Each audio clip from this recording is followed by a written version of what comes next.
Pembangunan Jalan Tol Trans Sumatera atau JTTS sepanjang 2.987 km masih terus dilakukan.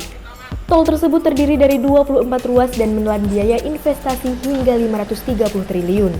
Namun pembangunan jalan tol oleh PT Hutama Karya terancam terhenti atau di-stop. Pasalnya saat ini PT Hutama Karya mengalami defisit dana hingga 60 triliun. Jika pembangunan ini terhenti, maka target tol tersambung dari Lampung sampai Aceh pada tahun 2024 mendatang juga tidak akan tercapai. Saat ini ruas tol Sumatera yang telah beroperasi sepanjang 653 km yang terdiri atas 9 ruas tol. Ke-9 ruas tol tersebut yakni ruas Bakauheni Terbanggi Besar, ruas Terbanggi Besar Pematang Panggang Kayu Agung, ruas Kayu Agung Palembang Betung, dan ruas Palembang Indralaya. Kemudian ruas tol Pekanbaru Dumai, ruas Medan Binjai, ruas Medan Kuala Namu Tebing Tinggi, ruas Belawan Medan Tanjung Morawa, dan ruas tol Sigli Banda Aceh.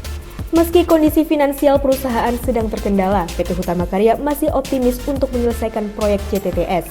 Defisit penyertaan modal negara yang dialami sedang diupayakan untuk ditutup menggunakan dana lain. Salah satunya dengan obligasi perusahaan yang dijamin oleh pemerintah dan skema pendanaan lainnya. Dari surat utang global, pihak perusahaan bisa mendapatkan pendanaan senilai 12,63 triliun. Eksekutif Vice President Divisi Sekretaris Perusahaan Hutama Karya, Muhammad Fauzan, menyadari masih banyak tantangan yang akan dihadapi, termasuk dari sisi pendanaan. Oleh karena itu, berbagai skema creative financing pun dilakukan untuk percepatan pembangunan. Pendanaan lain juga tetap diupayakan, namun harus tetap sesuai dengan peraturan perundang-undangan. Diketahui pada tahun 2020, Hutama Karya sudah mendapatkan PMN sebesar 3,5 triliun dan tambahan PMN melalui program PEN sebesar 7,5 triliun. Sementara di tahun 2021, Hutama Karya akan menerima tambahan PMN sebesar 6,2 triliun yang sudah dianggarkan oleh pemerintah dalam RAPBN 2021. Perusahaan juga sedang mengajukan tambahan PMN sebesar 19 triliun kepada pemerintah.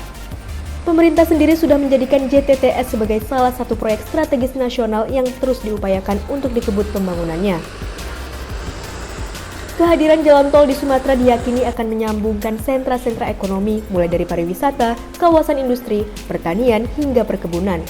Manfaat ekonomi yang dihasilkan yakni membuka lapangan kerja baru dan aktivitas bisnis bisa semakin bertumbuh dan akan meningkatkan kesejahteraan masyarakat di Pulau Sumatera. Sebelumnya, Direktur Jenderal Bina Marga Kementerian PUPR Hendy Rahadian mengatakan bahwa kekurangan dana untuk konstruksi JTTS tersebut merupakan salah satu tantangan konstruksi jalan tol pada tahun ini. Pasalnya, penugasan konstruksi jalan tol tersebut dilimpahkan pada Hutama Karya. Alhasil, Hutama Karya saat ini harus mendapat suntikan dana pemerintah berupa PMN.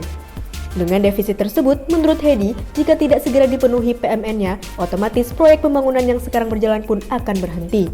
Oleh karena itu, PUPR tengah berkomunikasi dengan kementerian-kementerian terkait untuk menutup kekurangan 60 triliun bisa dicairkan secara cepat.